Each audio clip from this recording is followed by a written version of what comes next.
Hey there! Is today your first time here? Or maybe your first time in a while? If so, maybe you're wondering exactly who we are and what this church is all about. Well, we'd like you to know that we're a group of ordinary people who are on an amazing journey together, following Christ. Our guide is the Bible because it's the divinely inspired Word of God, and it will never take us in the wrong direction. Along the way, we hope you'll see that we are welcoming and spiritually passionate, and that getting to know you is a big deal to us. We know that the road is rough sometimes, but we'll work really hard to bring you practical and relevant messages to equip and encourage you through life's ups and downs. We want you to know that we care about this community, and we believe that it's our job to make it a better place. So, no matter who you are or where you've been, we're glad you're here with us today, and we hope that you'll join us on our journey, following Christ and living out His plan for us. So, welcome to church.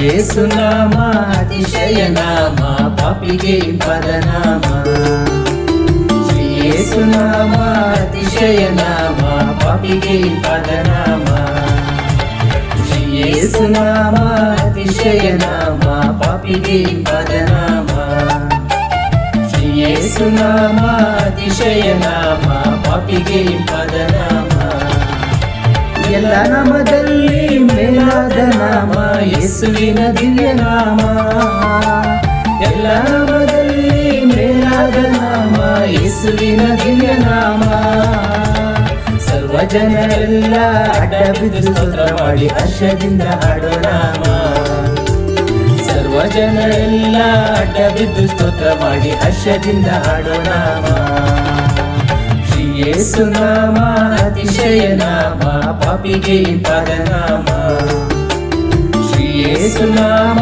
ಅತಿಶಯ ನಾಮ ಪಾಪಿಗೆ ಪದನಾಮ ಪಾಪ ಪರಿಹಾರಕ್ಕಾಗಿ ಪಾಪಿಗಳ ಹುಡುಗಿ ಧರಣಿಗೆ ಬಂದ ನಾಮ ಪಾಪ ಪರಿಹಾರಕ್ಕಾಗಿ ಪಾಪಿಗಳ ಹುಡುಗಿ ಧರಣಿಗೆ ಬಂದ ನಾಮ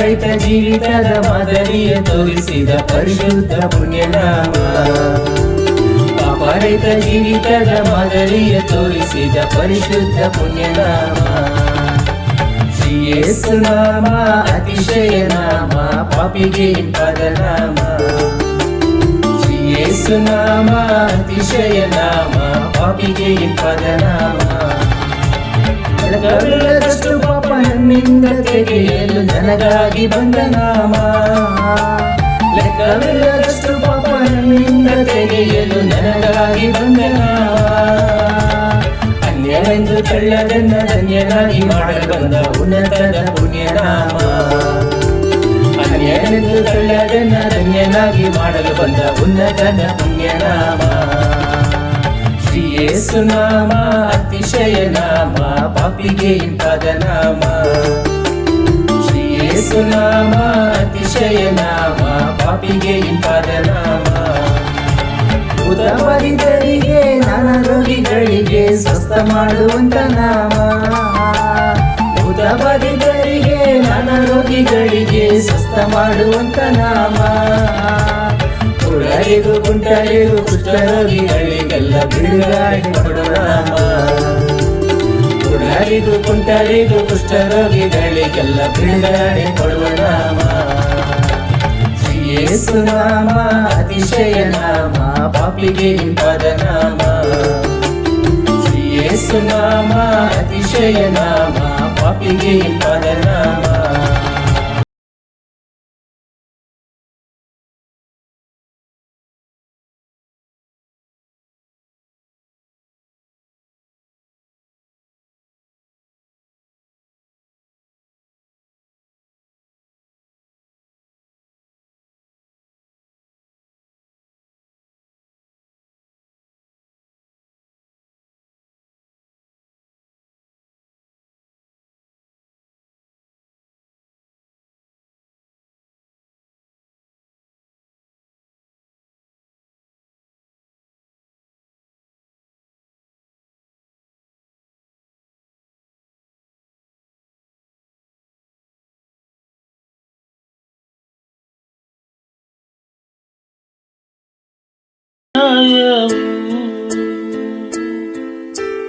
ನೀ ನನ್ನ ಕೋಟೆಯು,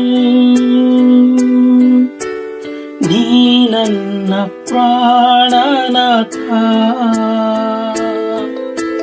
ನೀ ನನ್ನ ದೇವಾ, ನೀ ನನ್ನ ಆಶ್ರಯವು, ನೀ ನನ್ನ ಕೋಟೆಯು, ನೀ ನನ್ನ ಪ್ರಾಣನಾಥ, ನೀ ನನ್ನ ದೇವಾ. ಆರಾಧಿಸುವೆ ಪೂರ್ಣ ಹೃದಯದಿಂದ, ಅರಸಿ ನಿಮ್ಮುಖ ಜೀವಮಾನವೆಲ್ಲ, ಸೇವೆ ಮಾಡುವೆ ನೀನೆ ಸರ್ವವೆಂದು, ದಾಸನು ನಾ.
ಪೂರ್ಣ ಹೃದಯದಿಂದ, ಅರಸಿ ನಿಮ್ಮುಖ ಜೀವಮಾನವೆಲ್ಲ, ಸೇವೆ ಮಾಡುವೆ ನೀನೆ ಸರ್ವವೆಂದು, ದಾಸನು ನಾ. ದಾಸನು ನಾ ದೇವಾ, ದಾಸನು ನಾ ದೇವಾ, ದಾಸನು ನಾ ದೇವಾ, ದಾಸನು ನಾ. ಪ್ರೀತಿಯ ಸಹೋದರ ಸಹೋದರಿಯರಿಗೆ ಎಲ್ಲರಿಗೂ ಮುಂಜಾನೆಯ ನಮಸ್ಕಾರಗಳು ಮತ್ತು ತಮ್ಮೆಲ್ಲರಿಗೂ ಭಾರತೀಯ ಕ್ರೈಸ್ತ ಸಭೆಯ ಪರವಾಗಿ ಈ ಒಂದು ಬೆಳಗಿನ ಆರಾಧನೆಗೆ ಸುಸ್ವಾಗತವನ್ನು ಕೋರುತ್ತೇನೆ. ಈ ಆರಾಧನೆಯು ಆರಂಭಿಸುವಾಗ ಸತ್ಯವೇದದಿಂದ ಕೀರ್ತನೆಗಳು 49:1-4 ವಚನಗಳನ್ನು ಓದಿ ಈ ಆರಾಧನೆಯನ್ನು ಪ್ರಾರಂಭಿಸೋಣ. ಕೀರ್ತನೆಗಳು 49:1-4 ವಚನಗಳು ತಮ್ಮೆಲ್ಲರಿಗಾಗಿ ಓದುತ್ತೇನೆ. ಸಕಲ ದೇಶದವರೇ ಕೇಳಿರಿ, ಭೂಲೋಕದ ನಿವಾಸಿಗಳಿರ ಕಿವಿಗೊಡಿರಿ. ಜನಗಳೇ, ಜನಾಧಿಪತಿಗಳೇ, ಬಡವರೇ, ಬಲ್ಲಿದರೇ, ನೀವೆಲ್ಲರೂ ಒಂದಾಗಿ ಬಂದು ಆಲೈಸಿರಿ. ನನ್ನ ಬಾಯಿ ಸುಜ್ಞಾನವನ್ನು ಬೋಧಿಸುವುದು, ನನ್ನ ಹೃದಯವು ವಿವೇಕವನ್ನು ಫಲಿಸುವುದು. ನಾನು ಧರ್ಮ ರಹಸ್ಯವನ್ನು ಕಿವಿಗೊಟ್ಟು ಕೇಳಿ ಕಿನ್ನರಿಯನ್ನು ಬಾರಿಸುತ್ತಾ ಅದರ ಗೂಢಾರ್ಥವನ್ನು ಪ್ರಕಟಿಸುವನು. ಪ್ರೀತಿಯ ಸಹೋದರ ಸಹೋದರಿಯರೇ, ಈ ಒಂದು ವಚನದಲ್ಲಿ ನಾವು ನೋಡುವಾಗ ನಮ್ಮ ಎಲ್ಲ ಜನಾಂಗದವರನ್ನು, ನಾವು ಯಾವುದೇ ಜಾತಿ, ಯಾವುದೇ ಮತದವರಾಗಿರಲಿ, ಯಾವುದೇ ಜನ, ನಮ್ಮ ಯಾವುದೇ ರೀತಿಯಾದ ಪಂಗಡವಿರಲಿ, ಅವರೆಲ್ಲರನ್ನು ದೇವರು ಆಹ್ವಾನಿಸುತ್ತಿದ್ದಾರೆ.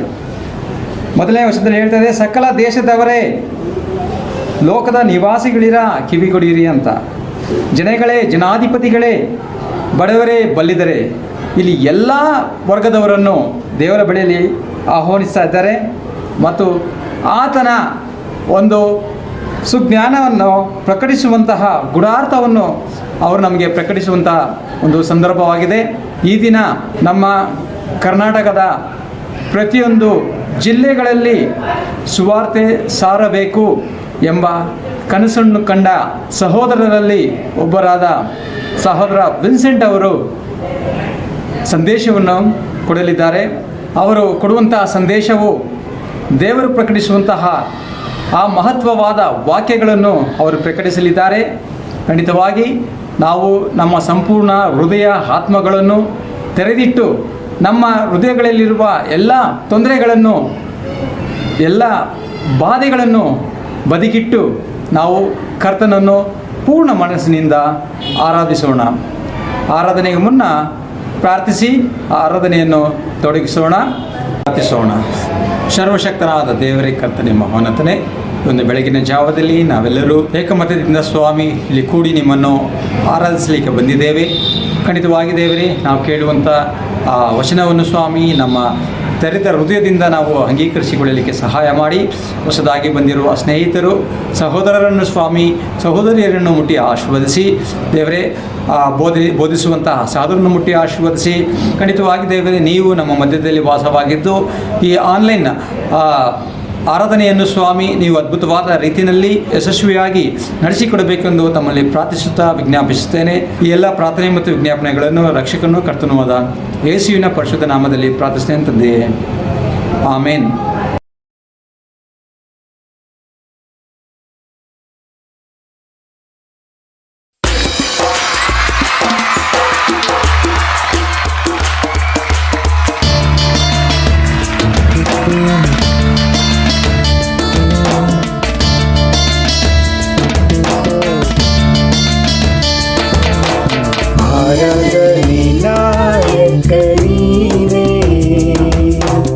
ಆರಾಧನೆಗೆ ಯೋಗ್ಯನು ನೀನೇ, ಆರಾಧನೆಗೆ ಯಜಮಾನ ನೀನೇ, ಆರಾಧನೆ ಅರಸನು ನೀನೇ. ಜೀವಿಸುವ ಕಾಲವೆಲ್ಲ ನಿನ್ನನ್ನೇ ಆರಾಧಿಸುವೆ, ಜೀವಿಸುವ ಕಾಲವೆಲ್ಲ ನಿನ್ನನ್ನೇ ಆರಾಧಿಸುವೆ. ಆರಾಧನೆ ನಾಯಕ ನೀನೇ, ಆರಾಧನೆಗೆ ಯೋಗ್ಯನು ನೀನೇ.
ಆರಾಧನೆಗೆ ನಾಯಕ ನೀನೇ, ಆರಾಧನೆಗೆ ಯೋಗ್ಯನು ನೀನೇ.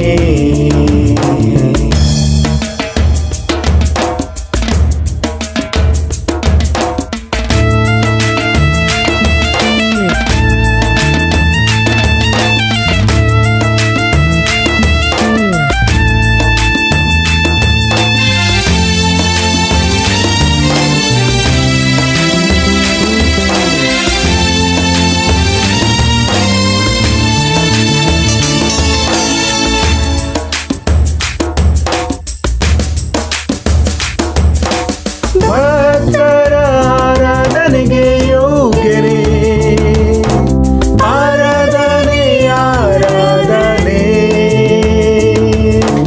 ದೂತರು ಆರಾಧಿಸುವ ಕರ್ತನೇ, ಆರಾಧನೆ ಆರಾಧನೆ. ದೋಷಪ್ರಾಯನೇ ನೀನು ನನ್ನ ಇನಿಯನೇ, ನಿನ್ನನ್ನೇ ಆರಾಧಿಸುವೆ. ರೋಜಪ್ರಾಯನೇ ನೀನು ನನ್ನ ಇನಿಯನೇ, ನಿನ್ನನ್ನೇ ಆರಾಧಿಸುವೆ. ಆರಾಧನೆ ನಾಯಕ ನೀನೇ, ಆರಾಧನೆಗೆ ಯೋಗ್ಯನು ನೀನೇ, ಆರಾಧನೆಗೆ ಯಜಮಾನ ನೀನೇ, ಆರಾಧನೆ ಅರಸನು ನೀನೇ.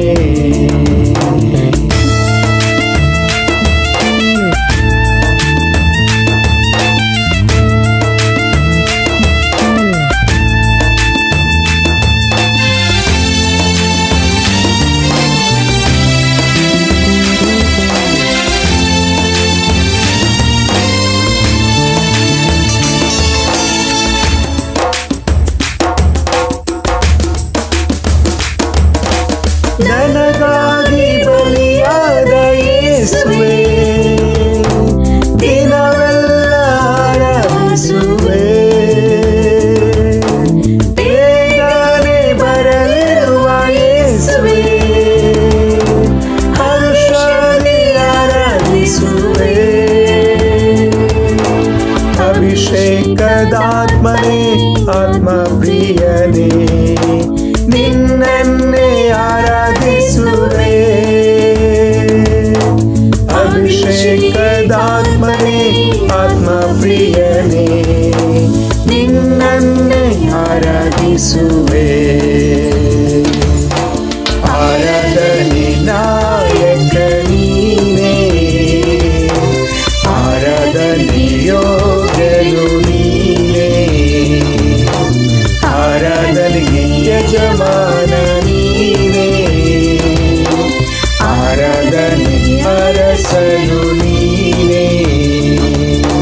ಜೀವಿಸುವ ಕಾಲವೆಲ್ಲ ನಿನ್ನನ್ನೇ ಆರಾಧಿಸುವೆ. ಜೀವಿಸುವ ಕಾಲವೆಲ್ಲ ನಿನ್ನನ್ನೇ ಆರಾಧಿಸುವೆ. ಆರಾಧನೆ ನಾಯಕ ನೀನೇ, ಆರಾಧನೆಗೆ ಯೋಗ್ಯನು ನೀನೇ.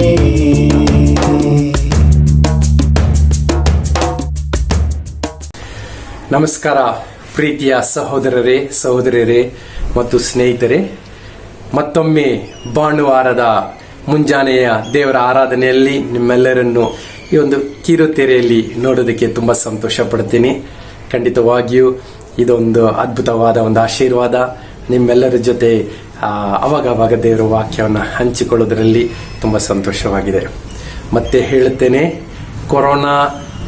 ಕೊರೋನಾದ ಅದರ ಭಯ ಕಮ್ಮಿ ಅದ್ರ ಭೀಕರ ಕಡಿಮೆ ಆಗಿಲ್ಲ. ಸೊ ಅದಕ್ಕೋಸ್ಕರ ದಯವಿಟ್ಟು ಇಲ್ಲಿ ಹಾಕ್ಕೊಳ್ಳೋದು, ಮಾಸ್ಕು ಜೋಬಲ್ಲಿ ಇಟ್ಕೊಳ್ಳೋದು ಅಥವಾ ಇಲ್ಲಿ ಹಾಕೊಳ್ಳೋದು ಬಿಟ್ಬಿಟ್ಟು ಸಂಪೂರ್ಣವಾಗಿ ಹಾಕಿಕೊಳ್ಳೋಣ.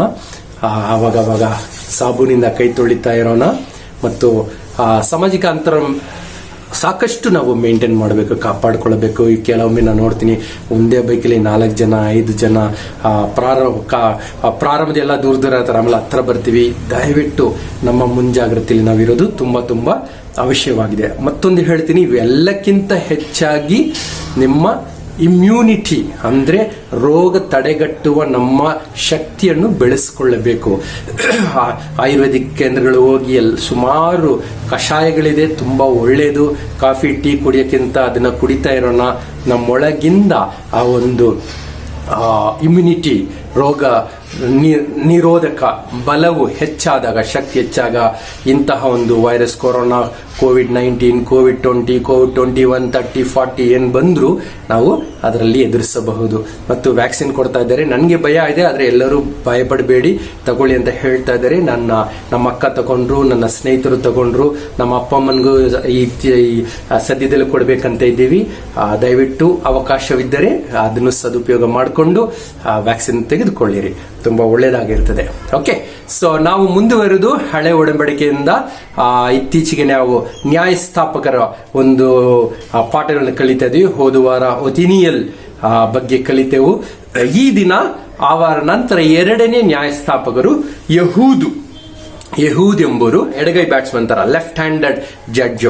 ಸೊ ಯಹೂದ ಎಡಗೈ ನ್ಯಾಯಸ್ಥಾಪಕ, ಅದೇ ಇವತ್ತು ಪಾಠವನ್ನು ಕಲಿಯಲಿದ್ದೇವೆ. ಅದು ಹೇಳಕ್ ಮುಂಚೆ ಒಂದು ಸಣ್ಣ ಒಂದು ಕಿರು ಹಾಸ್ಯ. ಸುಮಾರು ಹಾಸ್ಯಗಳನ್ನ ನೋಡ್ತಾ ಇರ್ತೀನಿ. ಇತ್ತೀಚೆಗೆ ಒಂದು ಮೊನ್ನೆ ನೋಡಿದ ಒಂದು ಸ್ವಲ್ಪ ನಗು ಬಂತು. ಆ ಟ್ರಾಫಿಕ್ ಅಲ್ಲಿ ಎಲ್ರಿಗೂ ಗೊತ್ತಿದೆ ಅಲ್ವಾ, ನಾವೆಲ್ಲರೂ ಕಾಯ್ತಾ ಇರ್ತೀವಿ ಮುಂದೆ ಕೂತ್ಕೊಂಡು ಸಿಗ್ನಲ್ ಜಂಪ್ ಹೊಡೆಯಕ್ಕೆ. ಸೊ ಅದರಲ್ಲಿ ಒಬ್ಬ ಜಂಪ್ ಹೊಡೆದು ಹೋಗ್ತಾನೆ. ಅದರಿಂದ ಎಲ್ರಿಗೂ ಧೈರ್ಯ ಬಂದ, ಏನಿಲ್ಲ ಅಂದ್ಬಿಟ್ಟು ಅದರಿಂದ 5 ಜನ ಹೋಗ್ತಾರೆ. 5 ಜನನ ಪೊಲೀಸ್ ಹಿಡ್ಕೊಂಡು ಫೈನ್ ಹಾಕ್ತಾರೆ.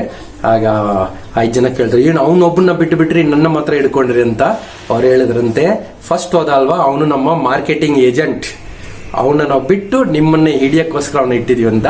ಸೊ ಎಂತ ಮಾರ್ಕೆಟಿಂಗ್ ವಿಷಯಗಳು ನಡೀತಾ ಇದೆ, ನೀವು ದಯವಿಟ್ಟು ಅಂತ ಒಂದು ಇದರಲ್ಲಿ ಸಿಲುಕೊಳ್ಳಬೇಡಿ. ಓಕೆ, ಸೊ ಯಹೂದ ಎಡಗೈ ನ್ಯಾಯಸ್ಥಾಪಕ, ಈ ಒಂದು ಪಾಠವನ್ನು ಹೇಳಿಕೊಡಕ್ ಮುಂಚೆ ಒಂದು ಪ್ರಾರ್ಥನೆಯನ್ನು ಮಾಡೋಣ. Let's pray. ಪರಲೋಕದ ತಂದೆ, ಅಪ್ಪ ಸ್ವಾಮಿ, ಒಂದು ಸುಂದರವಾದ ಬೆಳಗಿನ ಸಮಯನ ಕೊಟ್ಟಿದ್ದಕ್ಕೆ ಸ್ತೋತ್ರ. ನಾವೆಲ್ಲರೂ ಈ ಒಂದು ಸಮಯದಲ್ಲಿ ನಿಮ್ಮ ವಾಕ್ಯವನ್ನು ಕಲಿಯಬೇಕಂತ ಬಂದಿದ್ದೇವೆ. ಅಪ್ಪ ಸ್ವಾಮಿ, ಹೇಳಿಕೊಡಲು ಯೋಗ್ಯನು ನಾನಲ್ಲ, ನಿಮ್ಮ ಪವಿತ್ರಾತ್ಮನ ಮುಖಾಂತರವಾಗಿ ನನ್ನನ್ನು ತುಂಬಿಸಿ ನೀವು ಮಾತಾಡಬೇಕಂತ ಬೇಡಿಕೊಳ್ಳುತ್ತೇನೆ ತಂದೆ.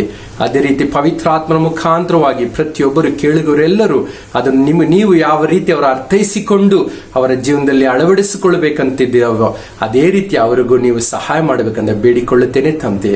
ಅಪ್ಪ ಸ್ವಾಮಿ, ಈ ಒಂದು ಸಮಯ ಯೇಸು ನಾಮದಲ್ಲಿ ಬೇಡಿಕೊಳ್ಳುತ್ತೇನೆ, ಆಮೇನ್. ಸೊ ಯಹೂದ ಎಡಗೈ ನ್ಯಾಯಸ್ಥಾಪಕ. ನ್ಯಾಯಸ್ಥಾಪಕ ಗೊತ್ತಿದೆ, ಈ ಕಾಲದ ಒಂದು ಜಡ್ಜಸ್ ಅಂತ ಇಂಗ್ಲಿಷ್ ಅಲ್ಲಿ ಹೇಳ್ತಾರೆ. ಅವರು ವೈಟ್ ಕೂದಲು ಹಾಕೊಂಡು ಬ್ಯಾಂಡ್ ಹಾಕೊಂಡು ಕೂತ್ಕೊಂಡು ನ್ಯಾಯ ತೀರ್ಪು ಮಾಡೋರಲ್ಲ, ಅವರು ಸಹ ಯೋಧರು. ಓಕೆ, ನಾನು ಅನ್ಕೊಂಡಿದ್ದೆ ನ್ಯಾಯಸ್ಥಾಪಕರು ಅಂದ್ರೆ ಒಂದ್ ಕಡೆ ಕಟ್ಟೆ ಮೇಲೆ ಕೂತ್ಕೊಂಡು ಪಂಚಾಯಿತಿ ಮಾಡ್ತಾರಂತ. ಇಲ್ಲಲ್ಲ, ಅವರು ಸಹ ಯೋಧರು. ಅವರು ಸಹ ಇಸ್ರಾಯೇಲ್ ಅನ್ನು ವೈರಿಗಳಿಂದ ಕಾಪಾಡ್ತಾ ಬಂದವರು. ಓಕೆ, ಸೊ ಯಾಕೆ ನ್ಯಾಯಸ್ಥಾಪಕರು ಇಟ್ಟರು ಅಂತ ನನಗೆ ಗೊತ್ತಿಲ್ಲ, ಆದರೂ ಅವರ ಒಂದು ಕೃತ್ಯ ಆಗಿತ್ತು. ಸೊ 2ನೇ ನ್ಯಾಯಸ್ಥಾಪಕ ಯಹೂದ. ನ್ಯಾಯಸ್ಥಾಪಕರು 3ನೇ ಅಧ್ಯಾಯ 12ರಿಂದ 30 ತನಕ ಓದೋಣ. ಅವರ ಇಡೀ ಕಥೆಯನ್ನು ಓದ್ಬಿಟ್ಟು ಮುಂದಕ್ಕೆ ನಾವು ನೋಡೋಣ. ನ್ಯಾಯಸ್ಥಾಪಕರು 3ನೇ ಅಧ್ಯಾಯ 12ನೇ ವಚನದಿಂದ. ಇಸ್ರಾಯೇಲ್ ಮಕ್ಕಳು ಕರ್ತನ ಮುಂದೆ ತಿರುಗಿ ಕೆಟ್ಟತನ ಮಾಡಿದರು. ಅವರು ಕರ್ತನ ಮುಂದೆ ಕೆಟ್ಟತನ ಮಾಡಿದ್ದರಿಂದ ಕರ್ತನು ಮೋವಾಬರ ಅರಸನಾದ ಎಗ್ಲೋನನನ್ನು ಇಸ್ರಾಯೇಲಿಗೆ ವಿರೋಧವಾಗಿ ಬಲಪಡಿಸಿದನು. ಅವನು ಅಮೋನನ ಮತ್ತು ಅಮಾಲೇಕನ ಮಕ್ಕಳನ್ನು ಕೂಡಿಸಿಕೊಂಡು ಬಂದು ಇಸ್ರಾಯೇಲರನ್ನು ಹೊಡೆದು ಖರ್ಜೂರ ಗಿಡದ ಪಟ್ಟಣವನ್ನು ಸ್ವಾಧೀನ ಮಾಡಿಕೊಂಡನು. ಇಸ್ರಾಯೇಲ್ ಮಕ್ಕಳು ಮೋವಾಬರ ಅರಸನಾದ ಎಗ್ಲೋನನ್ನು 18 ವರ್ಷ ಸೇವಿಸಿದರು. ಆದರೆ ಇಸ್ರಾಯೇಲ್ ಮಕ್ಕಳು ಕರ್ತನನ್ನು ಕೂಗಿದಾಗ ಕರ್ತನು ಅವರಿಗೆ ಬೆನ್ಯಾಮಿನಾದ ಗೇರನ ಮಗನಾದ ಯಹೂದನನ್ನು ರಕ್ಷಿಸುವುದಕ್ಕೆ ಎಬ್ಬಿಸಿದನು. ಅವನು ಎಡಗೈಯವನಾಗಿದ್ದನು. ಅವನ ಕೈಯಿಂದ ಇಸ್ರಾಯೇಲ್ ಮಕ್ಕಳು ಮೋವಾಬಿನ ಅರಸನಾದ ಎಗ್ಲೋನನಿಗೆ ಕಾಣಿಕೆಯನ್ನು ಕಳಿಸಿದರು. ಯಹೂದನು ಇಬ್ಬಾಯಿಯ ಒಂದು ಮೊಳೆ ಉದ್ದವಾದ ಒಂದು ಕಠಾರಿಯನ್ನು ತನಗೆ ಮಾಡಿಕೊಂಡು ಅದನ್ನು ತನ್ನ ವಸ್ತ್ರದ ಕೆಳಗೆ ತನ್ನ ಬಲಗಡೆ ತೊಡೆಯಲ್ಲಿ ಕಟ್ಟಿಕೊಂಡು ಕಾಣಿಕೆಯನ್ನು ಮೋವಾಬಿನ ಅರಸನಾದ ಎಗ್ಲೋನನ ಬಳಿಗೆ ತಂದನು. ಎಗ್ಲೋನನು ಬಹು ಕೊಬ್ಬಿದವನಾಗಿದ್ದನು. ಅವನು ಕಾಣಿಕೆಯನ್ನು ಕೊಟ್ಟು ತೀರಿಸಿದಾಗ ಕಾಣಿಕೆಯನ್ನು ಹೊತ್ತುಕೊಂಡು ಬಂದ ಜನರನ್ನು ಕಳಿಸಿಬಿಟ್ಟು ತಾನು ಗಿಲ್ಗಾಲಿನಲ್ಲಿರುವ ಕಲ್ಲು ಗುಣಿಯ ಸ್ಥಳದಿಂದ ಹಿಂದಕ್ಕೆ ತಿರುಗಿ ಅವನ ಬಳಿಗೆ ಬಂದು, ಓ ಅರಸೆ, ನಿನಗೆ ಹೇಳತಕ್ಕ ರಹಸ್ಯವಾದ ಒಂದು ಮಾತು ಅದೇ ಅಂದನು. ಅವನು ಸುಮ್ಮನಿರಿ ಎಂದು ಹೇಳಿದಾಗ ಅವರ ಬಳಿಯಲ್ಲಿ ನಿಂತಿರೋರೆಲ್ಲರೂ ಅವರನ್ನು ಬಿಟ್ಟು ಹೊರಗೆ ಹೋದರು. ಅವನು ತನಗೋಸ್ಕರ ಮಾತ್ರ ಇದ್ದ ಬೇಸಿಗೆ ಕೊಠಡಿಯಲ್ಲಿ ಕುಳಿತಾಗ ಯೆಹೂದನು ಅವನ ಬಳಿಗೆ ಪ್ರವೇಶಿಸಿ, ನಿನ್ನ ಸಂಗಡ ಹೇಳಬೇಕಾದ ದೇವರ ಸಂದೇಶ ನನಗದೇ ಅಂದನು. ಅವನು ತನ್ನ ಗದಿಗೆಯಿಂದ ಎದ್ದನು. ಯೆಹೂದನು ತನ್ನ ಎಡಗೈಯನ್ನು ಚಾಚಿ ತನ್ನ ಬಲಗಡೆ ತೊಡೆಯಲ್ಲಿದ್ದ ಕಠಾರಿಯನ್ನು ತಕೊಂಡು ಅವನ ಹೊಟ್ಟೆಯಲ್ಲಿ ತಿರುವಿದನು. ಅದು ಅಲಗು ಹಿಡಿಯೂ ಅವನ ಹೊಟ್ಟೆಯಲ್ಲಿ ಹೊಕ್ಕು ಕಿತ್ತು ತೆಗೆಯ ಕೂಡದ ಹಾಗೆ ಕೊಬ್ಬು ಅಲಗನ್ನು ಸುತ್ತಿಕೊಂಡಿತು. ಆದ್ದರಿಂದ ಮಲವು ಹೊರಟಿತು. ಆಗ ಯೆಹೂದನು ಕೊಠಡಿಯ ಬಾಗಿಲನ್ನು ತನ್ನ ಹಿಂಭಾಗವಾಗಿ ಮುಚ್ಚಿ ಬೀಗವನ್ನು ಹಾಕಿ ದ್ವಾರಾಂಗಳದಿಂದ ಹೊರಟು ಹೋದನು. ಅವನ ಹೋದ ತರುವಾಯ ಸೇವಕರು ಕೊಠಡಿಯ ಬಾಗಿಲು ಮುಚ್ಚಲಿಟ್ಟಿರುವುದನ್ನು ಕಂಡಾಗ ಅರಸನು ನಿಶ್ಚಯವಾಗಿ ತನ್ನ ಬೇಸಿಗೆ ಕೊಠಡಿಯಲ್ಲಿ ವಿಶ್ರಾಂತಿ ತೆಗೆದುಕೊಳ್ಳುತ್ತಾನೆಂದು ಅಂದುಕೊಂಡು ಅವರು ತಮಗೆ ನಾಚಿಕೆಯಾಗುವ ಮಟ್ಟಿಗೂ ಕಾದಿದ್ದರು. ಆದರೆ ಇಗೋ, ಅವನು ಕೊಠಡಿಯ ಬಾಗಿಲನ್ನು ತೆರೆಯದೇ ಇದ್ದರಿಂದ ಅವರು ಬೀಗದ ಕೈಯನ್ನು ತೆಗೆದುಕೊಂಡು ಬಾಗಿಲನ್ನು ತೆರೆದರು. ಈಗೋ, ಅವರ ಪ್ರಭುವು ನೆಲದ ಮೇಲೆ ಸತ್ತು ಬಿದ್ದಿದ್ದನು. ಆದರೆ ಅವರು ಆಲಸ್ಯ ಮಾಡುತ್ತಿರುವಾಗ ಯೆಹೂದನು ತಪ್ಪಿಸಿಕೊಂಡು ಕಲ್ಲು ಗಣಿಗಳನ್ನು ದಾಟಿ ಸೆಯಾರವನ್ನು ಸೇರಿ ತಪ್ಪಿಸಿಕೊಂಡನು. 12ನೇ ವಚನದಲ್ಲಿ, ಇಸ್ರಾಯೇಲ್ ಮಕ್ಕಳು ಕರ್ತನ ಮುಂದೆ ತಿರುಗಿ ಕೆಟ್ಟತನ ಮಾಡಿದರು. ಪದೇ ಪದೇ ನಾವು ನೋಡುತ್ತೇವೆ, ಇಸ್ರಾಯೇಲ್ ಜನರು ಆದಿಕಾಂಡದಿಂದ, ನೋವಾ ಕಾಲದಿಂದ, ಲೋತನು ಅಬ್ರಾಹಮನ ಕಾಲದಿಂದ ಪ್ರತಿಯೊಂದು ಹಂತದಲ್ಲೂ ನೋಡುತ್ತೇವೆ, ಜನರು ಪದೇ ಪದೇ ಪದೇ ದೇವರ ವಿರುದ್ಧ ತಪ್ಪುಗಳನ್ನು ಮಾಡುತ್ತಿದ್ದಾರೆ, ದೇವರ ವಿರುದ್ಧ ಪಾಪ ಮಾಡುತ್ತಿರ್ತಾರೆ. ದೇವರು ಮಾಡಿದ ಅನೇಕ ಅದ್ಭುತ ಕಾರ್ಯಗಳನ್ನು ನೋಡುತ್ತಾರೆ. ದೇವರ ಪ್ರವಾದಿಗಳಿರಲಿ, ದೇವರ ಮಕ್ಕಳಿರಲಿ, ದೇವರ ನ್ಯಾಯಾಧೀಶರಿರಲಿ, ಅರಸರಿರಲಿ, ಯಾರೇ ಬೋಧಿಸುವಾಗ ಅಲ್ಪ ಕಾಲ ಸ್ವಲ್ಪ ದೇವರಲ್ಲಿ ಅವರ ಮನಸ್ಸಿಟ್ಟು ದೇವರನ್ನು ಹಿಂಬಾಲಿಸ್ತಾರೆ ಹೊರತು ನಂತರ ಮತ್ತೆ ಮತ್ತೆ ಕೆಟ್ಟದನ್ನು ಮಾಡುತ್ತಾನೆ ಇರ್ತಾರೆ. ನ್ಯಾಯಸ್ಥಾಪಕರಲ್ಲಿ ಪದೇ ಪದೇ ನೋಡಬಹುದು, ಅವರು ತಿರುಗಿ ಇಸ್ರಾಯೇಲ್ ಜನರು ದೇವರ ವಿರುದ್ಧ ತಪ್ಪು ಮಾಡಿದರು. ಆಗ ದೇವರು ಅವರನ್ನ ಬೇರೆ ಒಂದು ವೈರಿ ಅರಸನ ಕೈಗೆ ಒಪ್ಪಿಸಿದ್ರು.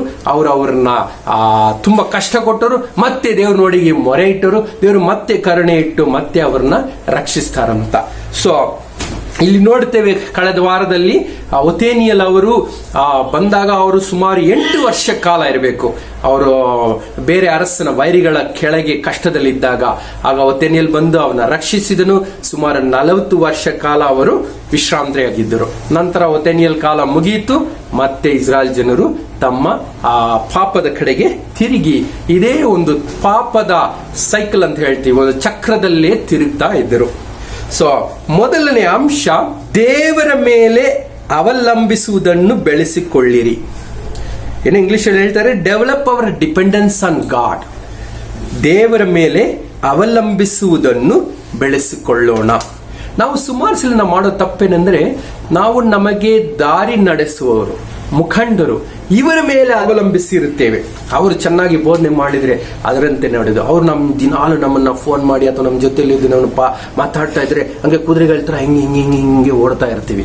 ನಂತರ ಅವರೇನಾದರೂ ಸ್ವಲ್ಪ ಅದು ನಿಮ್ಮನ್ನು ನೋಡಿಕೊಳ್ಳೋದ್ರಲ್ಲಿ ಕಡಿಮೆ ಮಾಡಿದರೆ ನಾವು ಪಾಪಕ್ಕೆ ತಿರುಗುತ್ತೇವೆ. ಅದಕ್ಕೋಸ್ಕರ ನಾವು ಒಂದು ವಿಷಯ ನಾವು ಕಲಿಬೇಕು, ದೇವರ ಮೇಲೆ ಅವಲಂಬನೆಯನ್ನು ನಾವು ಬೆಳೆಸಿಕೊಳ್ಳಬೇಕು. ದೇವರ ಮೇಲೆ ಅವಲಂಬಿಸಿ ಜೀವಿಸುವುದನ್ನು ನಾವು ಕಲಿಯಬೇಕಾಗಿದೆ. ಇದರಲ್ಲಿ ಹೊಸತನ ಏನಿಲ್ಲ, ಬರೀ ಇಸ್ರಾಯೇಲಿಗೆ ಮಾತ್ರ ಅಲ್ಲ, ನಮ್ಮ ಜೀವನಕ್ಕೂ ಅಪ್ಪಟವಾದ ಸತ್ಯವಾಗಿದೆ ಇದು. ನಾವು ಪ್ರತಿ ಸಲ ಸುಮಾರು ವಿಷಯಗಳನ್ನ, ಈಗ ದೇವರ ಸಂದೇಶ ಕೇಳಿದಾಗ ಇಲ್ಲ ನಾನು ಹಿಂಗೆಲ್ಲ ಮಾಡಬೇಕು, ಇದೆಲ್ಲ ಮಾಡಬಾರ್ದು ಅಂತ ನಿರ್ಧರಿಸಿಕೊಂಡು ಹೋಗ್ತೀವಿ, ಮತ್ತೆ ಅದರಲ್ಲೇ ಬೀಳುತ್ತಾ ಇರ್ತೀವಿ. ಇದು ಹೊಸದಲ್ಲ. ಆದ ಕಾರಣ ದೇವರ ಮೇಲೆ ಅವಲಂಬಿಸಿರುವುದು ನಮಗಿಷ್ಟ. ಐಮ್ ಶೂರ್ ಸುಮಾರು ಜನ ನಮ್ಮಲ್ಲೂ ಅನೇಕರು ಅನೇಕ ವೇಳೆಯಲ್ಲಿ ನಿರ್ಧಾರ ಮಾಡ್ತಾನೆ ಇರ್ಬೋದು. ಆದರೂ ನಾವು ಪದೇ ಪದೇ ಅದನ್ನು ಮಾಡಕ್ಕಾಗಲ್ಲ. ಯಾಕೆ? ಇದು ಹೊಸತನವೇನಿಲ್ಲ. ಪೌಲನಿಗೂ ಅದೇ ಆ ಸಮಸ್ಯೆ ಇತ್ತು. ನಾವು ರೋಮಾಪುರದವರಿಗೆ ಬರೆದ ಆ ಪತ್ರಿಕೆಯಲ್ಲಿ 7ನೇ ಅಧ್ಯಾಯಕ್ಕೆ ತಿರುಗಿಸೋಣ. ಅದರಲ್ಲಿ ಪೌಲನು ಬರೀತಾರೆ, ರೋಮಾಪುರದವರಿಗೆ 7ನೇ ಅಧ್ಯಾಯ 17ರಿಂದ, ಹೀಗಿರಲಾಗಿ ವಿರೋಧವಾದದನ್ನು ಮಾಡುವವನು ಇನ್ನು ನಾನಲ್ಲ, ನನ್ನಲ್ಲಿ ನೆಲೆಗೊಂಡಿರುವ ಪಾಪವೇ ಅದನ್ನು ಮಾಡುತ್ತದೆ. ಯಾಕಂದ್ರೆ ನನ್ನಲ್ಲಿ, ಅಂದರೆ ನನ್ನ ಶರೀರದಲ್ಲಿ ಒಳ್ಳೆಯದೇನು ವಾಸವಾಗಿಲ್ಲವೆಂದು ನನಗೆ ತಿಳಿದಿದೆ. ಒಳ್ಳೆಯದನ್ನು ಮಾಡುವುದಕ್ಕೆ ನನಗೇನೋ ಮನಸ್ಸುಂಟು, ಆದರೆ ಅದನ್ನು ಮಾಡುವುದು ನನ್ನಿಂದಾಗದು. ನಾನು ಇಚ್ಛಿಸುವ ಒಳ್ಳೆಯದನ್ನು ಮಾಡದೆ ಇಚ್ಛಿಸದೇ ಇರುವ ಕೆಟ್ಟದನ್ನೇ ಮಾಡುವನಾಗಿದ್ದೇನೆ. ಇಚ್ಛಿಸದಿರುವುದನ್ನು ನಾನು ಮಾಡಿದರೆ ಅದನ್ನು ಮಾಡಿದವನು, ಅಂದರೆ ಇಚ್ಛಿಸದೇ ಇರುವುದನ್ನು ನಾನು ಮಾಡಿದರೆ ಅದನ್ನು ಮಾಡಿದವನು ಇನ್ನು ನಾನಲ್ಲ, ನನ್ನಲ್ಲಿ ನೆಲೆಗೊಂಡಿರುವ ಪಾಪವೇ ಅದನ್ನು ಮಾಡಿತು. ಇಚ್ಛಿಸದಿರುವುದನ್ನು ನಾನು ಮಾಡಿದರೆ ಅದನ್ನು ಮಾಡಿದವನು ನಾನಲ್ಲ, ನನ್ನಲ್ಲಿ ನೆಲೆಗೊಂಡಿರುವ ಪಾಪವೇ ಅದನ್ನು ಮಾಡಿತು. ಹೀಗಿರಲಾಗಿ ಒಳ್ಳೆಯದನ್ನು ಮಾಡಲಿಚ್ಛಿಸುವ ನನಗೆ ಕೆಟ್ಟದಾಗಿರುವ ನಿಯಮವು ನನ್ನಲ್ಲಿ ಕಾಣಬರುತ್ತದೆ. ಹೀಗಿದ್ದಾಗ್ಯೂ ಮನುಷ್ಯನಿಗನು ಗುಣವಾಗಿ ದೇವರ ನಿಯಮದಲ್ಲಿ ಆನಂದ ಪಡುವನಾಗಿದ್ದೇನೆ. ಆದರೆ ನನ್ನ ಅಂಗಗಳಲ್ಲಿ ಬೇರೊಂದು ನಿಯಮವುಂಟೆಂದು ನಾನು ನೋಡುತ್ತೇನೆ. ಅದು ನನ್ನ ಮನಸ್ಸಿನಲ್ಲಿರುವ ನಿಯಮಕ್ಕೆ ವಿರೋಧವಾಗಿ ಕಾದಾಡಿ ನನ್ನನ್ನು ಸೆರೆ ಹಿಡಿದು ನನ್ನ ಅಂಗಗಳಲ್ಲಿರುವ ಪಾಪದ ನಿಯಮಕ್ಕೆ ವಶ ಮಾಡುವಂತಾಗಿದೆ. ಅಯ್ಯೋ, ನಾನು ಎಂಥ ನಿರ್ಗತಿಕನಾದ ಮನುಷ್ಯನು! ಇಂಥ ಮರಣಕ್ಕೆ ಒಳಗಾದ ಈ ದೇಹದಿಂದ ನನ್ನನ್ನು ಬಿಡಿಸುವವನು ಯಾರು? ನೋಡಿದ್ರೆ ಸಹೋದರ ಸಹೋದರಿ, ಪೌಲನು, ಯೇಸುವನ್ನು ಕಂಡ ಪೌಲನು ದೇವರ ರಾಜ್ಯಕ್ಕೋಸ್ಕರ, ದೇವರ ವಾಕ್ಯವನ್ನು ಸಾರೋದಕ್ಕೋಸ್ಕರ ಎಲ್ಲವನ್ನು ತ್ಯಜಿಸಿ ಸ್ವತಃ ತನ್ನ ಕೈಯಿಂದಲೇ ಕೆಲಸ ಮಾಡಿ ದೇವರ ವಾಕ್ಯವನ್ನು, ಸುವಾರ್ತೆಯನ್ನು ಹೇಳಿಕೊಡುತ್ತಾ ಬಂದವನು, ಅನೇಕ ಉಪದ್ರವಗಳನ್ನು ತಾಳಿದವನು. ಅವನಿಗೂ ಮನಸ್ಸೊಳಗೆ ಒಂದು ಹೋರಾಟವಿತ್ತು. ಅದೇನದು?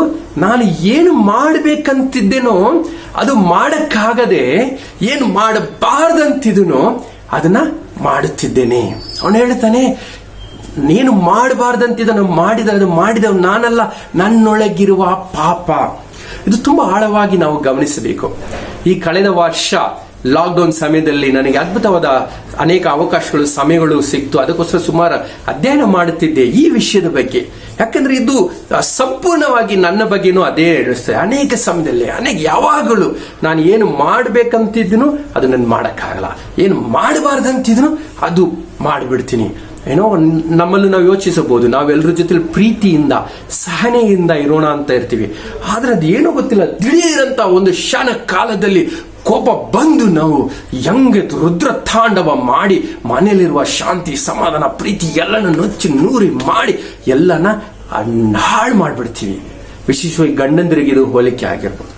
ನಾವೆಲ್ಲ ಇಲ್ಲ ನನ್ನ ಹೆಂಡತಿನ ಚೆನ್ನಾಗಿ ಪ್ರೀತಿಸಬೇಕು ಬರ್ತೀವಿ, ಆದ್ರೆ ಅವಳು ಏನೋ ಮಾತಂದಿರು ಅದಕ್ಕೆ ನಾವು ಅಂತ ಏನಂತೀವಿ ಸ್ಫೋಟಗೊಂಡು ಅವಳಿಗೆ ಎದುರು ಏನಪ್ಪ ನಾನು ಮಾಡಿಬಿಟ್ಟೆ.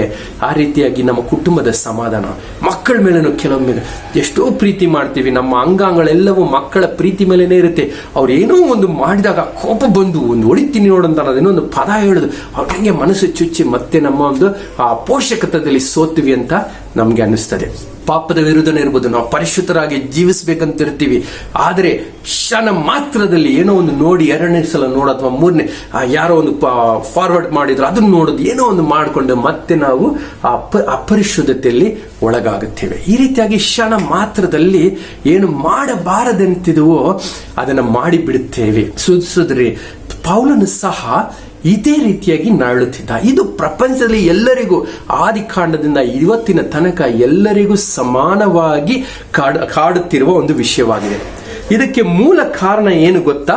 ಮತ್ತು ಮೂಲ ಔಷಧಿ ಒಂದು ಸತ್ಯವೇದದಲ್ಲಿ ನಾನು ತಿಳಿದುಕೊಂಡೆ.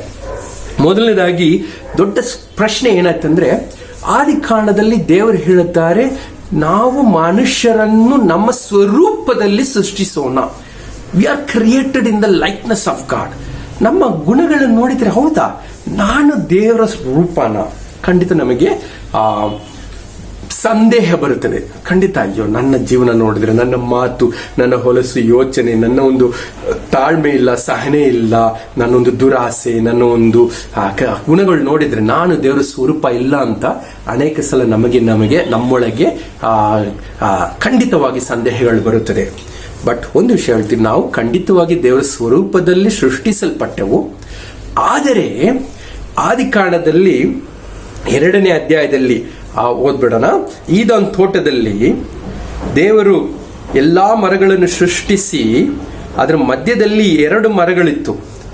ಅದರಲ್ಲಿ ಹೇಳ್ತಾರೆ, ಕರ್ತನಾದ ದೇವರು ನೋಟಕ್ಕೆ ರಮ್ಯವಾದ ಮತ್ತು ಊಟಕ್ಕೆ ಒಳ್ಳೆಯದಾದ ಎಲ್ಲಾ ಮರಗಳನ್ನು ತೋಟ ಮಧ್ಯದಲ್ಲಿ ಜೀವದ ಮರವನ್ನು, ಒಳ್ಳೆಯದರ ಕೆಟ್ಟದರ ತಿಳುವಳಿಕೆಯ ಮರವನ್ನು ಭೂಮಿಯೊಳಗಿಂದ ಬೆಳೆಸಿದರು. ಮತ್ತೆ ಮುಂದೆ ಹೇಳುತ್ತದೆ, ದೇವರಾದ ಕರ್ತನು ಮನುಷ್ಯನಿಗೆ ಆಜ್ಞಾಪಿಸಿದೇನೆಂದ್ರೆ, ನೀವು ತೋಟದ ಎಲ್ಲಾ ಮರಗಳ ಫಲವನ್ನು ಯಥೇಚ್ಛವಾಗಿ ತಿನ್ನಬಹುದು, ಆದರೆ ಒಳ್ಳೆಯದು ಕೆಟ್ಟದರ ತಿಳುವಳಿಕೆ ಉಂಟು ಮಾಡುವ ಮರದ ಫಲವನ್ನು ನೀವು ತಿನ್ನಬಾರದು. ಅದನ್ನು ತಿಂದ ದಿನದಲ್ಲಿ ಖಂಡಿತವಾಗಿ ಸಾಯುವಿ ಅಂದರು. ಇಲ್ಲಿ 2 ಮರಗಳಿತ್ತು. ಯಾವುದು? ಒಂದು ಜೀವ ಮರ ಮತ್ತು ಜೀವದ ಮರ ಒಂದು, ಇನ್ನೊಂದು ಒಳ್ಳೆಯದರ ಕೆಟ್ಟದರ ತಿಳುವಳಿಕೆಯ ಮರ. 2 ಮರ ಆಯ್ತು. ಒಂದು ಜೀವದ ಮರ, ಒಂದು ಜೀವವಿತ್ತು. ಇದರಲ್ಲಿ ಒಳ್ಳೆಯದು ಕೆಟ್ಟದ್ದು ತಿಳುವಳಿಕೆ ಇರುವ ಮರ. ಅದನ್ನು ತಿಂದರೆ ನಿನಗೆ ಮರಣ ಉಂಟಾಗುತ್ತದೆ. ಸೊ ಇಲ್ಲಿ ಜೀವ, ಅಲ್ಲಿ ಇನ್ನೊಂದು ಕಡೆ ಮರಣ. ದೇವರು ಮನುಷ್ಯನ ತನ್ನ ಸ್ವರೂಪದಲ್ಲಿ ಸೃಷ್ಟಿಸಿದ್ದು ಮನುಷ್ಯನೊಂದಿಗೆ ಅವರು ಅನ್ಯೋನ್ಯತೆಯಲ್ಲಿ ಇರಬೇಕಂತ. ಅದೇ ನೋಡ್ತೀವಿ, ಈದನ್ ತೋಟದಲ್ಲಿ ಓದ್ತೀವಿ, ಯಾವಾಗ್ಲೂ ಆದಾಮ್ ಅವಳ ಜೊತೆ ದೇವರು ಸಂಸರಿಸಿಕೊಂಡು ಮಾತಾಡುತ್ತಿದ್ದರು. ಆಗ ಈ 2 ಮರದಲ್ಲಿ ಒಂದು ಮರದ ಫಲ ಮಾತ್ರ ತಿನ್ಬೇಡ ಅಂತ ದೇವರು ಆಜ್ಞೆ ಕೊಟ್ಟರೆ, ಯಾಕಂದ್ರೆ ಅದು ಅವರಿಗೆ ಮರಣವನ್ನು ಉಂಟು ಮಾಡುತ್ತದೆ. ಜೀವದ ಮರದ ಬಗ್ಗೆ ಹೇಳಿಲ್ಲ, ಯಾಕಂದ್ರೆ ಸ್ವ ಇಚ್ಛೆಯಿಂದ ನಾವು ಅದನ್ನ ಸೇವಿಸಬೇಕಂತ ದೇವರು ಇಷ್ಟಪಡ್ತಾರೆ. ಅವರು ಆಜ್ಞೆ ಮಾಡಿಬಿಟ್ಟು ಅದರಿಂದ ಒಂದು ಸಂಬಂಧ ಬರ್ಬೇಕಂತ ದೇವರಿಗೆ ಇಷ್ಟವಿಲ್ಲ. ಸ್ವ ಇಚ್ಛೆಯಿಂದ ಮಾಡಿದರೆ ಅವಾಗ ದೇವರಿಗೆ ಒಂದು ಸಂತೋಷ. ಅದರಲ್ಲಿ ಸೈತಾನನು ಆ ವಿಷಯ ನಡೆಯಬಾರ್ದಂತ ಅವರಿಗೆ ನಿಜವಾಗ್ಲೂ ಹೇಳಿದ್ರ, ನೀವು ಸಾಯೋದಿಲ್ಲ, ಖಂಡಿತ ಸಾಯಲ್ಲ ಅಂತ ಹೇಳಿ ಅದನ್ನ ತಿನ್ನಿಸಿದ್ರು. ಆ ಫಲ ತಿಂದಾಗಲೇ ವಚನ ಹೇಳುತ್ತದೆ, ಪಾಪವು ಮನುಷ್ಯನೊಳಗೆ ಹೋಯಿತು. ಪಾಪ ಅನ್ನೋದು ಒಂದು ಪಾಪದ ಫಸ್ಟ್ ಅದನ್ನ ಒಂದು ವ್ಯಕ್ತಿ ತರ ಹೇಳುತ್ತಾರೆ. ಪಾಪವು ಮನುಷ್ಯನೊಳಗೆ ನುಗ್ಗಿತು. ನಮಗೆ ಗೊತ್ತು ಫಲದಲ್ಲಿ ಏನಿದೆ. ಫಲದಲ್ಲಿ ಆ ಫಲದ ಗುಣದ ಅನುಸಾರವಾದ ಜೀವವಿದೆ. ಒಂದು ಫಲನ ನಾವು ಭೂಮಿಯೊಳಗೆ ಹಾಕಿದರೆ, ಮಾವಿನ ಹಣ್ಣನ್ನು ಹಾಕಿದರೆ ಬೇವಿನ ಗಿಡ ಬರಲ್ಲ, ಮಾವಿನ ಹಣ್ಣೇ ಬರುತ್ತದೆ. ಆದ ಕಾರಣ ಅದೇ ತರ ಈ ಮರಣವನ್ನು ಉಂಟು ಮಾಡುವ ಫಲವನ್ನು ತಿಂದಾಗ ಮರಣವು ಸೈತಾನನ್ನು ಸೂಚಿಸುತ್ತದೆ. ಆ ಫಲವನ್ನು ಉಂಟು ಮಾಡಿದಾಗ ಮಾನವ ಕುಲದಲ್ಲಿ ಆ ಪಾಪವು ಸೈತಾನು ನಮ್ಮೊಳಗೆ ನುಗ್ಗಿ ನಮ್ಮ ಅಂಗಾಂಗಗಳಲ್ಲಿ ಅವನು ಅದನ್ನ ಹತೋಟಿಯಲ್ಲಿಟ್ಟಿದ್ದಾನೆ. ಅದಕ್ಕೆ ಯೋಚನೆ ನೋಡಿ, ಅದಕ್ಕೆ ಪೌಲನು ಹೇಳುತ್ತಾನೆ, ಇದಕ್ಕೆ ವಿರುದ್ಧವಾದ ವಾದವಾದ ಒಂದು ವಿಷಯ ನಡೀತಾ ಇದೆ. ನಾನೇನ್ ಮಾಡಬಾರ್ದು ಅನ್ನೋದು ಅದು ತರ ಆಗ್ತಾ ಇಲ್ಲ. ಅಂದ್ರೆ ಸಹೋದರಿ, ನಾವೆಲ್ಲರೂ ಈಗ ದೇವರ ಸ್ವರೂಪದಲ್ಲಿ ಸೃಷ್ಟಿಸಿದ ಮನುಷ್ಯರು.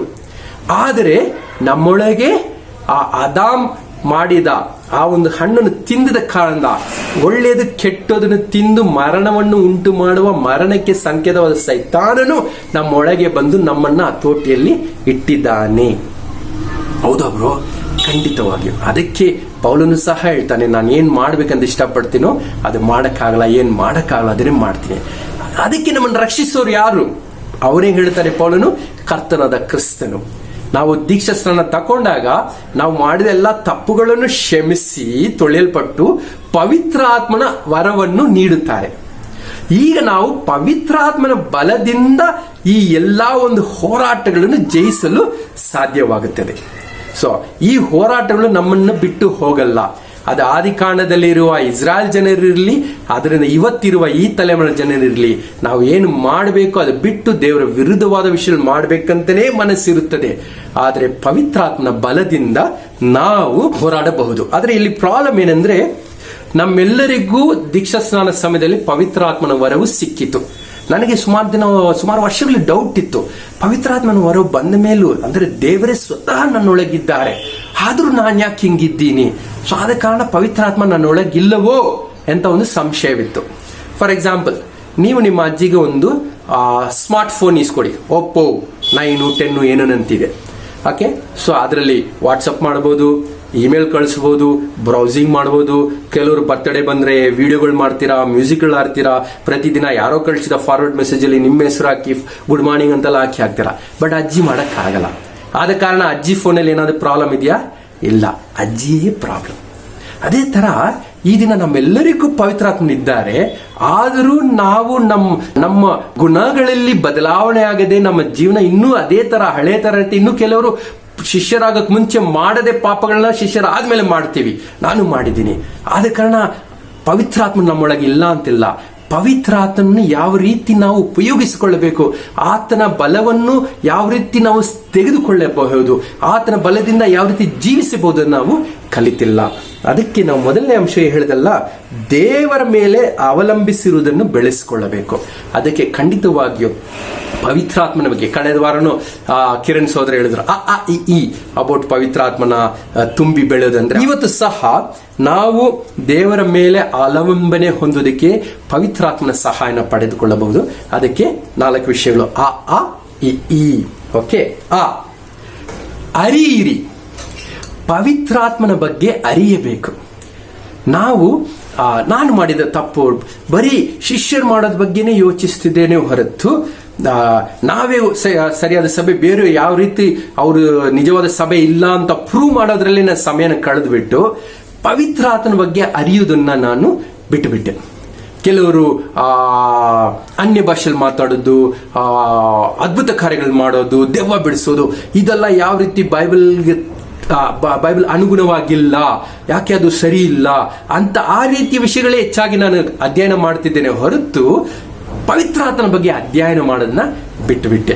ಅದೊಂದು ದೊಡ್ಡ ತಪ್ಪು ಮಾಡಿದ್ದೇನೆ. ಇತ್ತೀಚೆಗೆ ನಾನು ನನ್ನ ಸ್ನೇಹಿತರ ಸಹಾಯದಿಂದ ಅದಕ್ಕೆ ಸ್ವಲ್ಪ ಕಲಿಯಲು ಪ್ರಾರಂಭಿಸಿದ್ದೇನೆ. ನೀವು ಸಹ ಅದನ್ನು ಮಾಡೋದು. ಮೊದಲನೇದು, ಪವಿತ್ರಾತ್ಮನ ಬಲದಿಂದ ನಾವು ದೇವರನ್ನು ಆಲಂಬನೆ ಹೊಂದುವುದನ್ನು ಬೆಳೆಸ್ಕೋಬೇಕಂದ್ರೆ ಮೊದಲು ಆತನ ಬಗ್ಗೆ ಅಧ್ಯಯನ ಮಾಡಿ ಆತನ ಬಗ್ಗೆನ ಅರಿವನ್ನು ನಾವು ಬೆಳೆಸಿಕೊಳ್ಳಬೇಕು.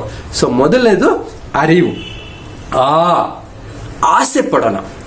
ಪವಿತ್ರಾತ್ಮನ ಬಗ್ಗೆ ಕಲಿಯೋದ್ರಲ್ಲಿ, ಪವಿತ್ರಾತ್ಮನ ಜೊತೆಲಿ ಅನ್ಯೋನ್ಯತೆಯಲ್ಲಿ ಇರೋದ್ರಲ್ಲಿ, ಪವಿತ್ರಾತ್ಮನಿಂದ ಸಹಾಯ ಪಡೋದ್ರಲ್ಲಿ, ಪವಿತ್ರ ನನಗೆ ಬೇಕು, ಪವಿತ್ರಾತ್ಮನ ದೇವರು, ತಂದೆಯಾದ ದೇವರು, ಮಗನಾದ ದೇವರು, ಪವಿತ್ರಾತ್ಮನ ದೇವರು ನನ್ನ ಸಂಗಡ ಇದ್ದಾರೆ, ಆತನೊಂದಿಗೆ ಅನ್ಯೋನ್ಯತೆಯಲ್ಲಿ ಅದನ್ನು ಆಸೆ ಪಡೋಣ. ಆಸೆ ಪಡೆದಿದ್ದರೆ ಪ್ರಯೋಜನ ಇಲ್ಲ. ಮೂರನೇದಾಗಿ, ಇಹಲೋಕದ ಸಲಹೆಗಾರ ಆತನು. ಅದನ್ನು ನಾವು ಇಹಲೋಕದಲ್ಲಿ ಜೀವಿಸುವ ತನಕ ಆತನ ಸಹಾಯವಿಲ್ಲದೆ ನಾವು ಪಾಪದ ಚಕ್ರದಿಂದ ಹೊರಬರಕ್ಕೆ ಸಾಧ್ಯವಿಲ್ಲ. ದೇವರು ನಮಗಂತ ನೇಮಕ ಮಾಡಿರುವ ಓಟವನ್ನು ಓಡೋದಕ್ಕೆ ಅಸಾಧ್ಯ. ದೇವರು ನಮ್ಮ ಬಗ್ಗೆ ಇಟ್ಟಿರುವ ಆ ಚಿತ್ತವನ್ನು ನೆರವೇರಿಸೋದಕ್ಕೆ ಸಾಧ್ಯವಿಲ್ಲ. ಸೊ ಇಹಲೋಕ ಜೀವನಕ್ಕೆ ಆತನು ತುಂಬಾ ಬೇಕಾಗಿದ್ದಾರೆ. ಈಸ್ ದ ಮೋಸ್ಟ್ ಎಸೆನ್ಷಿಯಲ್, ಇನ್ಇವೈಟಬಲ್, ತಪ್ಪಿಸಲಾರದಂತಹ ಒಂದು ಅಂಶ. ಪವಿತ್ರಾತ್ಮನು ನನಗೆ ಬೇಕು ಎಂಬುದನ್ನ ತಿಳಿದುಕೊಳ್ಳೋಣ. ಸೊ ಆಯ್ತು, ಅರಿವು, ಅಧ್ಯಯನ ಮಾಡಿ, ಆಸೆ ಪಡೋಣ. ಇಹಲೋಕದ ಸಂಗಾತಿ, ಸಲಹೆಗಾರ ಆತನ ನನಗೆ ಬೇಕಾದಂತ ತಿಳ್ಕೊಳ್ಳೋಣ. ಮತ್ತು ಇನ್ನೂ ನನಗೆ ಗೊತ್ತಿಲ್ಲ, ನಾನು ಅಧ್ಯಯನ ಮಾಡ್ತಿದ್ದೀನಿ, ನೀವು ಅಧ್ಯಯನ ಮಾಡಿ, ಈ ಬಗ್ಗೆ ಏನಾದ್ರು ಗೊತ್ತಾದ್ರೆ ನಮಗೆ ತಿಳಿಸಿ. ಓಕೆ, ಸೊ ಅದೇ ಮೊದಲನೇ ಅಂಶ, ನಾವು ದೇವರ ಮೇಲೆ ಅವಲಂಬನೆ ಹೊಂದಿರೋದನ್ನ ನಾವು ಬೆಳೆಸ್ಕೋಬೇಕು. ಎರಡನೇದು, ನೀವು ಇರುವ ಹಾಗೇನೆ ನಿಮ್ಮನ್ನು ಉಪಯೋಗಿಸಲು ಇಚ್ಛಿಸುತ್ತಾರೆ. ನಾವು ಇದರಲ್ಲಿ ನೋಡಿದ್ರೆ ಈ ಕಥೆಯಲ್ಲಿ ಯಹೂದನು ಎಡಗೈ ವ್ಯಕ್ತಿ. ಅದು ಒಂದು ಅಸಾಧಾರಣ, ಸಾಮಾನ್ಯ ವಿಷಯವಲ್ಲ. ಯಾವುದೆಲ್ಲ ಒಂದು ಅಸಾಧಾರಣ ಇರುತ್ತದೋ ಮನುಷ್ಯ ಅದನ್ನ ಕೀಳಾಗಿ ನೋಡುವನಾಗಿರ್ತಾನೆ. ನಮ್ಮ ಸ್ಕೂಲಲ್ಲೂ ಹೇಳ್ತೇವೆ, ಸೊಂಟಿಕೈ ಸೋಡಾ ಮಾವು ಅಂತ ಹೇಳ್ತಾ ಇದ್ವಿ. ಯಾರ್ಯಾರು ಏನೇನು ಗೇಲಿ ಮಾಡಿದ್ರು ಗೊತ್ತಿಲ್ಲ, ಅವನ ಬಗ್ಗೆನೇ ಏನೋ ಒಂದು ಕೀಳಾಗಿ ಭಾವನೆ ಇತ್ತು. I don't know what ever it is. Okay, ಯಹೂದನ ಬಗ್ಗೆ ಜಾಸ್ತಿ ಅವನು ಎಂಥ ವ್ಯಕ್ತಿ ಅಂತ ಯಾರು ಏನು ಹೇಳಲ್ಲ. ಆದರೂ ಅವನು ಎಂಥವನಾಗಿದ್ದರೂ ದೇವರು ಆತನನ್ನು ಉಪಯೋಗಿಸುತ್ತಾರೆ. ಅದು ಇಂಪಾರ್ಟೆಂಟ್. ನಮ್ಮಲ್ಲೂ ಸಹ ಅನೇಕರು ನಾವು ಮಾಡೋ ಒಂದು ತಪ್ಪೇನೆಂದ್ರೆ, ಬೇರೆಯವರ ಬಗ್ಗೆ ಇವ್ರು ಇದನ್ನ ಮಾಡಬಹುದು, ಅವ್ರು ಅದನ್ನ ಮಾಡಬಹುದು, ಇವ್ರು ಇದನ್ನ ಮಾಡಬೇಕು. ಆಯ್ತು, ಕರೆಕ್ಟ್, ನೀವು ಯೋಚಿಸ್ತಿರುವುದು ಸರಿ ಇರಬಹುದು. ಆದರೆ ನೀವು ಏನು ಮಾಡಬಹುದು? ದೇವರು ನಿಮ್ಮನ್ನು ಉಪಯೋಗಿಸ್ತಾರಂತ ನೀವು ನಂಬುತ್ತೀರಾ? ಕೆಲವರು ಹೇಳ್ತೀವಿ, ಕೆಲವು ನನಗೆ ಇನ್ನೂ ಚಿಕ್ಕ ವಯಸ್ಸು, ಕೆಲವರು ನನಗೆ ಈಗ ತಾನೆ ನಾನು ಮದುವೆ ಆಗ್ಬೇಕಂತಿದ್ದೀನಿ, ಮದುವೆ ಆಗ್ಬೇಕಾದ್ರೆ ಮದುವೆ ಆದವರು ಅಯ್ಯೋ ನಾನು ಈಗ ತಾನೇ ಮದುವೆ ಆಗಿದೆ ಅಂದ್ರೆ, ಈಗ ತಾನೇ ಮದುವೆ ಅಯ್ಯೋ ನನ್ನ ಮಕ್ಕಳಾಗ್ಬೇಕು, ಮಕ್ಕಳಾದ್ಮೇಲೆ ಈಗ ತಾನೇ ಮಕ್ಕಳಾಗಿದ್ದಾರೆ ಅಂತಾರೆ. ಮಕ್ಕಳಾದವರು ಈಗ ತಾನೇ ಸಣ್ಣವ್ರು ಅವ್ರು ದೊಡ್ಡವರಾಗ್ಲಿ, ಅಯ್ಯೋ ಅವ್ರು ಮದುವೆ ಮಾಡಿಸ್ಬೇಕು, ಅವ್ರು ಮದುವೆ ಮಾಡಿಲ್ಲ ಅಯ್ಯೋ ಇಲ್ಲಿ ನೋವು ಅಲ್ಲಿ ನೋವು, ಮುಟ್ಟಿದ ಕಡೆ ಎಲ್ಲ ನೋವು, ನಿಂತ್ರೆ ಕೂತ್ಕೊಳ್ಳೋಕ್ಕಾಗಲ್ಲ, ನಿಂತ್ಕೊಳ್ಳೋಕ್ಕಾಗಲ್ಲ, ಮಲ್ಕೊಂಡ್ರೆ ಎದ್ದೊಳಕ್ಕಾಗಲ್ಲ, ಎದ್ರೆ ಮಲ್ಕೊಳ್ಳೋಕ್ಕಾಗಲ್ಲ, ಮತ್ತೆ ನಿದ್ದೆ ಮಾಡಿದ್ರೆ ಬೆಳಿಗ್ಗೆ ಎದ್ದೊಳ್ತೀನಿ ಅಂತ ನನಗೆ ಗೊತ್ತಿಲ್ಲ. ಆ ರೀತಿಯಾಗಿ ಅನೇಕ ನೆಪಗಳಲ್ಲಿ ನಾವು ಹೋಗಿ ಬಂದೆವು, ಗುಂಡಿ ನೋಡ್ಕೊಂಡು ಹೋಗ್ತಾ ಇರ್ತೀವಿ. ಸೊ ಈ ರೀತಿಯಾಗಿ ನಮ್ಮ ಜೀವನಕ್ಕೆ ಸರಿಯಾದ ಸಮಯಾವಕಾಶ ಸಿಗಲ್ಲ. ಈ ಹೊತ್ತು ಈ ದಿನದಲ್ಲೇ ನಾವು ದೇವರನ್ನು ನಂಬಿ ಆತನನ್ನು ಉಪಯೋಗಿಸಲಿ ಅಂತ ಮುಂದಕ್ಕೆ ಬರೋದು. ನಮ್ಮ ವಿದ್ಯಾಭ್ಯಾಸ, ನಮ್ಮ ಹೊರೋಟ, ನಮ್ಮ ಬಣ್ಣ, ನಮ್ಮ ಭಾಷೆ, ನಮ್ಮ ಎತ್ತರ, ಗಿಡ್ಡ, ನಮ್ಮ ಭವ್ಯ ಪೂರ್ವ ಕಾಲದಲ್ಲಿ ನಾವು ಮಾಡಿದ ತಪ್ಪು, ನಮಗೆ ವಿರುದ್ಧ ಮಾಡಿದ ತಪ್ಪು, ಈಗ ಜನರು ನಮ್ಮನ್ನು ವರ್ಧಿಸುವ ರೀತಿ ವಿಧಾನ ಏನು ಬೇಡ. ನಾವು ನಿರ್ಧರಿಸೋಣ, ದೇವರು ನನ್ನನ್ನು ಉಪಯೋಗಿಸಲಿ ಅಂತ ಆತನು ಉಪಯೋಗಿಸ್ತಾನೆ. ಸೊ ಸಹೋದರ ಸಹೋದರಿ, ನಾವೆಲ್ಲರೂ ಪರಲೋಕದಲ್ಲಿ ಐಶ್ವರ್ಯವನ್ನು ಕೂಡಿಡಬೇಕು. ಹೊತ್ತುಕೊಂಡು ಹೋಗಕ್ಕೆ ಏನಿಲ್ಲ, ನಾವು ಹೊತ್ಕೊಂಡು ಹೋಗಕ್ಕಾಗಲ್ಲ, ಆದರೆ ಮುಂಚಿತವಾಗಿ ಅಲ್ಲಿ ಕಳುಹಿಸಿಕೊಡಬಹುದು. ಅದಕ್ಕೋಸ್ಕರ ನಾವು ಪರಲೋಕದಲ್ಲಿ ಐಶ್ವರ್ಯವನ್ನು ಗಂಟು ಕೂಡಿಸಿಡೋಣ.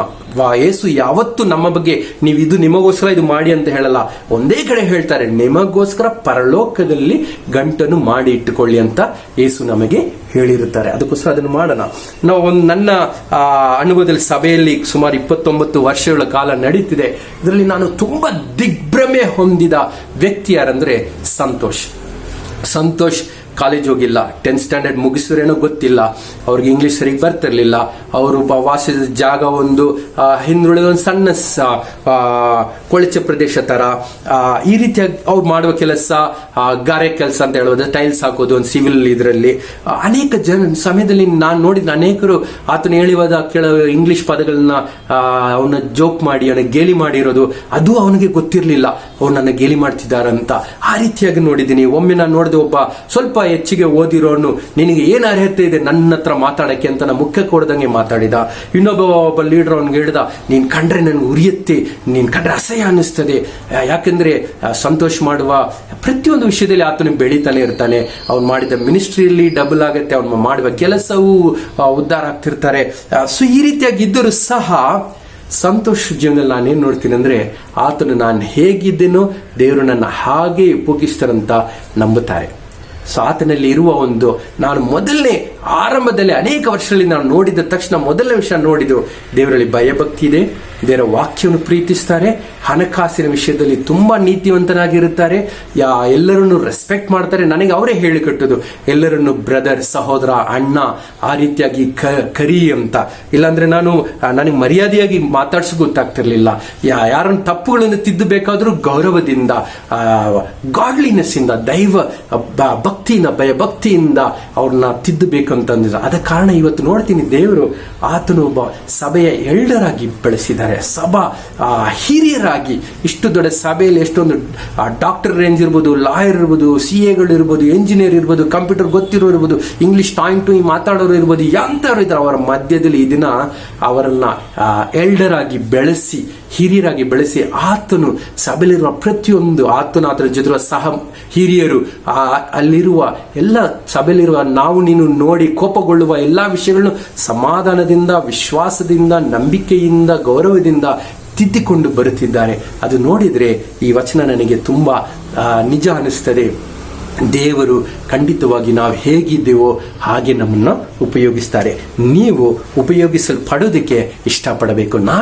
ದೇವರು ನಾನು ಹೇಗಿದ್ದೀನೋ ಹಾಗೆ ನನ್ನನ್ನು ಉಪಯೋಗಿಸಿರಿ ಅಂತ ಇಷ್ಟಪಡಬೇಕಾಗಿದೆ. ಕೊನೆಯದಾಗಿ, ತಂಡವಾಗಿ ಕಾರ್ಯವಹಿಸುವುದು ಯಶಸ್ಸಿನ ರಹಸ್ಯ. ಇವನು ಯಹೂದ ಹೋದ, ಆತನನ್ನು ಕೊಂದ ನಂತರ ಈಗ ಎಸ್ಕೇಪ್ ಆಗ್ಬೇಕಲ್ಲ. ಸೊ ನೋಡಿರಿ ಏನಾಯ್ತಂತ 27ನೇ ವಚನದಿಂದ ನೋಡೋಣ. ಅವನು ಅಲ್ಲಿ ಬಂದಾಗ ಇಫ್ರಾಮಿನ ಬೆಟ್ಟದಲ್ಲಿ ತುತ್ತೂರಿಯನ್ನು ಊದಿದನು. ಆಗ ಇಸ್ರಾಯೇಲ್ ಮಕ್ಕಳು ಅವನ ಸಂಗಡ ಬೆಟ್ಟದಿಂದ ಇಳಿದರು. ಅವನು ಇವರ ಮುಂದೆ ನಡೆದು ಅವರ ಸಂಗಡ, ನೀವು ನನ್ನ ಹಿಂದೆ ಬನ್ನಿರಿ, ಕರ್ತನು ನಿಮ್ಮ ಶತ್ರುಗಳಾದ ಮೊವಾಬರನ್ನು ನಿಮ್ಮ ಕೈಯಲ್ಲಿ ಒಪ್ಪಿಸಿಕೊಟ್ಟನು ಎಂದು ಅಂದನು.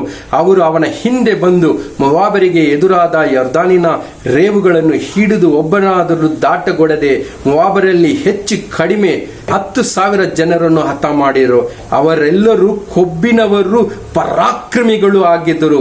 ಅವರಲ್ಲಿ ಒಬ್ಬನಾದರೂ ತಪ್ಪಿ ಹೋದದಿಲ್ಲ. ಹೀಗೆ ಆ ದಿನದಲ್ಲಿ ಮೋವಾಬ್ ಇಸ್ರಾಯೇಲಿನ ಕೈ ಕೆಳಗೆ ತಗ್ಗಿಸಲ್ಪಟ್ಟಿತ್ತು. ದೇಶವು 80 ವರ್ಷ ವಿಶ್ರಾಂತಿಗೊಂಡಿತು. 18 ವರ್ಷ ಅವರಿಗೆ ಕಷ್ಟವಿತ್ತು. ಈಗ ಯೆಹೂದನ್ನು ಬಂದು ಎಲ್ಲರನ್ನು ಕರೀತಾರೆ, ಬನ್ನಿ ನನ್ನ ಹಿಂದೆ ಬನ್ನಿರಿ, ಹೋಗಿ ಇಡೀ ರಾಜ್ಯನ ಧ್ವಂಸ ಮಾಡೋಣ ಅಂತ ಎಲ್ಲರೂ ಆತನ ಹಿಂದೆ ಹೋದರು. 10,000 ಪರಾಕ್ರಮಿಗಳನ್ನು ಅವರು ಕೊಂದು ಅವರನ್ನ ಸೆರೆ ಹಿಡಿದರು. ಆಗ ಅವರ ಒಂದು ರಾಜ್ಯದಲ್ಲಿ 80 ವರ್ಷ ಸಮಾಧಾನವಿತ್ತು. ಎಂತೊಂದು ಅದ್ಭುತವಾದ ವಿಷಯ. ನಮ್ಮ ಗಡಿ ಪ್ರದೇಶದಲ್ಲಿ ಪ್ರತಿ ಸಲ ಪಾಕಿಸ್ತಾನ, ಇಂಡಿಯಾ, ಚೈನಾ, ಇಂಡಿಯಾ ಅಂತ ಗೋಲಿಬಾರ್ ನಡೀತಾ ಎಷ್ಟು ನಮ್ಮ ಯೋಧರು ಸಾಯ್ತಿದ್ದಾರೆ. 80 ವರ್ಷ ಯಾವುದೇ ಇಲ್ಲದೆ ಸಮಾಧಾನ ಇದ್ರೆ ಹೆಂಗಿರುತ್ತೆ? ಯಾವುದೇ ಒಂದು ಟೆರರಿಸ್ಟ್ ಅಟ್ಯಾಕ್ ಇಲ್ಲ, ಯಾವುದೋ ಒಂದು ಯುದ್ಧವಿಲ್ಲ. ಅಂತ ಒಂದು ಸಮಾಧಾನವನ್ನು ಯಹೂದ್ ಮೂಲಕ ದೇವರು ಇಸ್ರಾಯೇಲಿಗೆ ಕೊಟ್ಟರು. ಆ ಒಂದು ವಿಷಯವು ತಂಡವಾಗಿ ಆ ಒಂದು ಯಶಸ್ವಿ ಸಿಕ್ಕಿತು. ಸೋದರಿ ನಾವು ಸಹ ತಂಡವಾಗಿ ಕೆಲಸ ಮಾಡಬೇಕು. ನಮ್ಮ ಒಂದು ನಾಯಕರ ಜೊತೆಲಿ ಅವ್ರು ಮಾಡುವ ಪ್ಲಾನ್, ಫ್ಯಾಮಿಲಿ ಗ್ರೂಪ್ ಲೀಡರ್ ಇರಲಿ, ಝೋನ್ ಲೀಡರ್ಸ್ ಇರಲಿ, ಸೆಕ್ಟರ್ ಲೀಡರ್ ಇರಲಿ, ರೀಜನಲ್ ಲೀಡರ್ ಇರಲಿ, ತಂಡವಾಗಿ ಕೆಲಸ ಮಾಡಿ. ಕೆಲವೊಮ್ಮೆ ನಮ್ಮದು ಕಷ್ಟ ಅನ್ನಿಸ್ಬೋದು, ಪ್ರಯತ್ನ ಪಡೋಣ. ನನಗೂ ಅನೇಕ ವೇಳೆ ಕಷ್ಟ ಅನ್ನಿಸ್ತದೆ, ಪ್ರಯತ್ನ ಪಡಬೇಕಂತ ನಿರ್ಧರಿಸ್ತದೆ.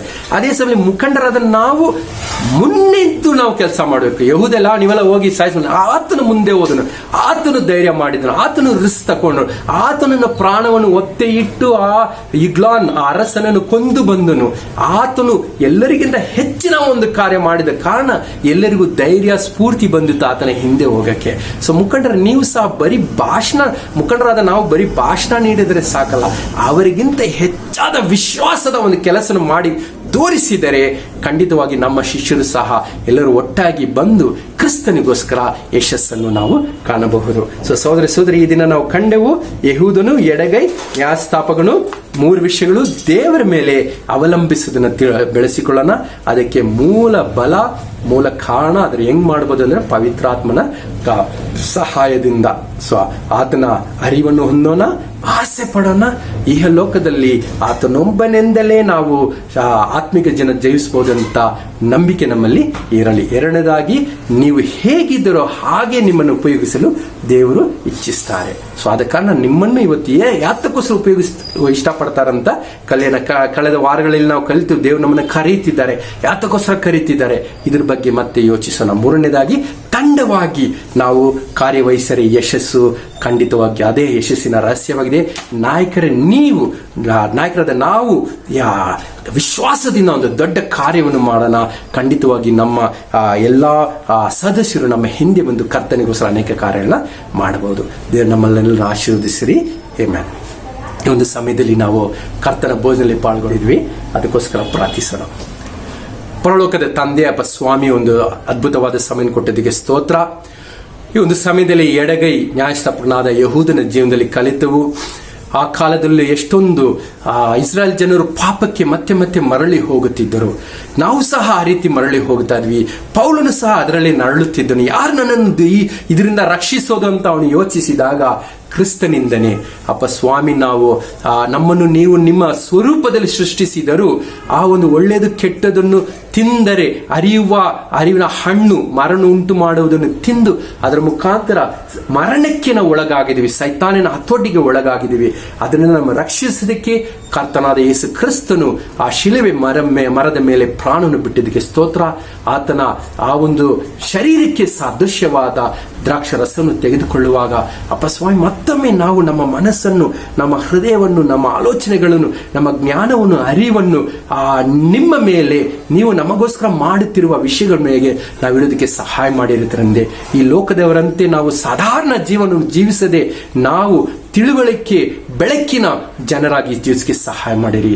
ಯೇಸು ನಾಮದಲ್ಲಿ ಪ್ರಾರ್ಥಿಸ್ತೇನೆ, ಆಮೇನ್. ಈ ಸಮಯದಲ್ಲಿ ನಾವು ದ್ರಾಕ್ಷರಸಕ್ಕೋಸ್ಕರ ಪ್ರಾರ್ಥಿಸೋಣ.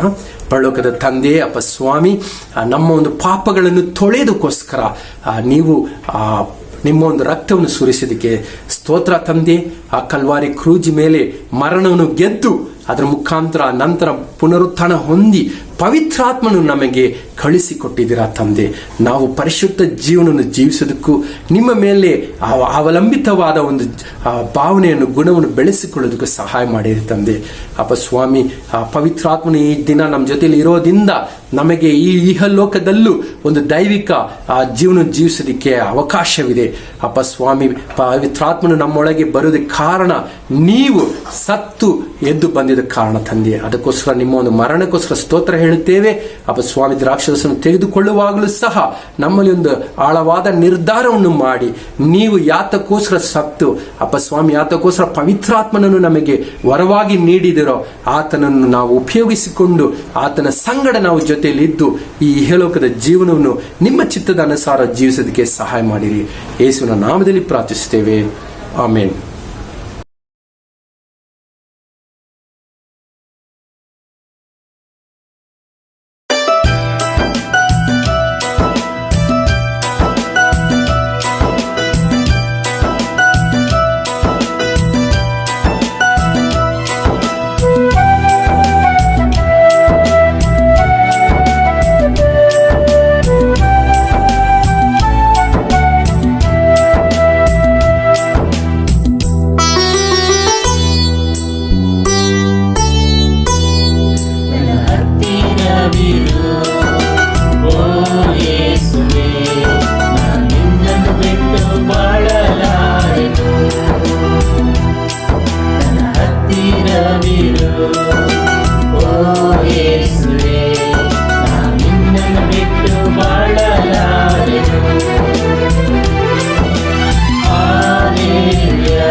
ಈ ಅದ್ಭುತವಾದ ಸಂದೇಶವನ್ನು ಕೊಟ್ಟ ಸಹೋದರನಿಗೆ ಕೃತಜ್ಞತೆ ಸಲ್ಲಿಸುತ್ತೇನೆ. ಅವರಿಗೂ ಪ್ರಕಟಿಸಿದಂತಹ ಆ ಬೋಧನೆಯನ್ನು ನಾವೆಲ್ಲರೂ ವೈಯಕ್ತಿಕವಾಗಿ ನಮ್ಮ ಜೀವನದಲ್ಲಿ ಅಳವಡಿಸಿಕೊಂಡು ದೇವರಿಗೆ ಮಹಿಮೆಯನ್ನು ಸಲ್ಲಿಸೋಣ.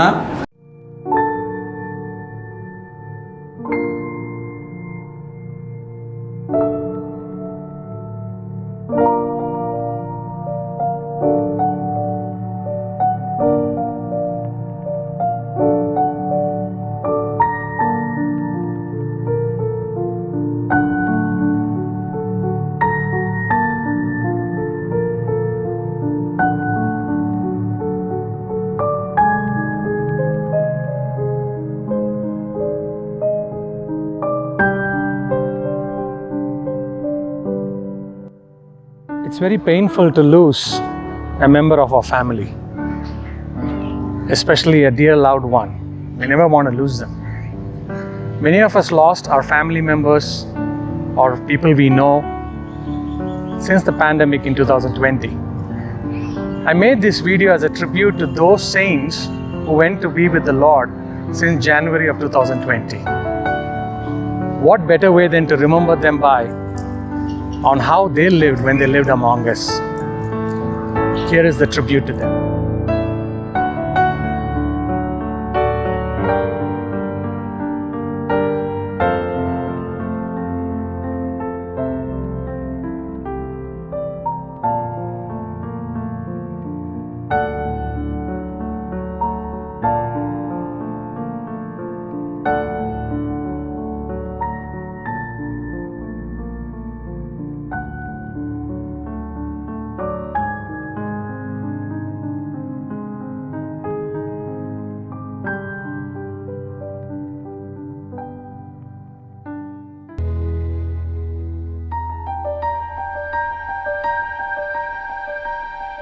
Brothers and sisters, we do not want you to be uninformed about those who sleep in death, so that you do not grieve like the rest of mankind who have no hope.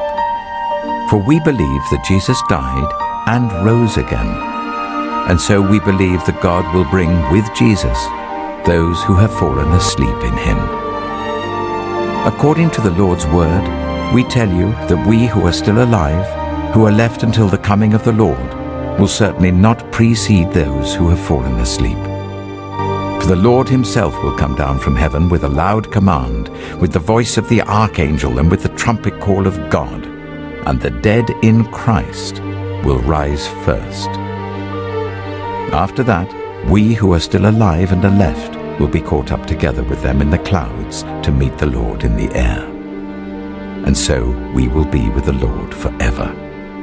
Therefore, encourage one another with these words. ಪ್ರೀತಿಯ ಸಹೋದರರೇ ಮತ್ತು ಸಹೋದರಿಯರೇ, ಕೆಲವು ಪ್ರಕಟಣೆಗಳಿವೆ, ದಯವಿಟ್ಟು ಗಮನಿಸಿ.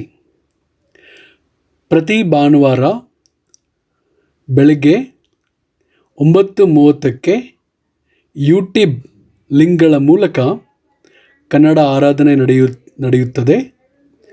ನಾವೆಲ್ಲರೂ ಭಾಗವಹಿಸಬಹುದು. ಹಣಕಾಸಿನ ಕ್ಲಾಸನ್ನು ಬರುವ ತಿಂಗಳು 3ನೇ ತಾರೀಕರಂದು ನಡೆಸಲಾಗುತ್ತದೆ. ಈ ತಿಂಗಳು ಯಾರಾದರೂ ಮಿಸ್ ಮಾಡಿಕೊಂಡಿದ್ದರೆ ಯೂಟ್ಯೂಬ್ ಲಿಂಕನ್ನು ನೀವು ನೋಡಬಹುದು. ನಿಮ್ಮ ತಿಂಗಳ ಕಾಣಿಕೆಯನ್ನು ದಯವಿಟ್ಟು ಕಟ್ಟಬೇಕಾಗಿ ವಿನಂತಿ. ಏಪ್ರಿಲ್ ತಿಂಗಳಿನಿಂದ ಪ್ರಾರ್ಥನೆಯ ಚಿಕ್ಕ ಚಿಕ್ಕ ವಿಡಿಯೋಗಳನ್ನು ಬೆಳಗಿನ ಜಾವದಲ್ಲಿ ಬಿಡುಗಡೆ ಮಾಡಲಾಗುತ್ತದೆ. ಇದು ಯೂಟ್ಯೂಬ್ ಲಿಂಕಲ್ಲಿ ನಮಗೆ ಸಿಗುತ್ತದೆ.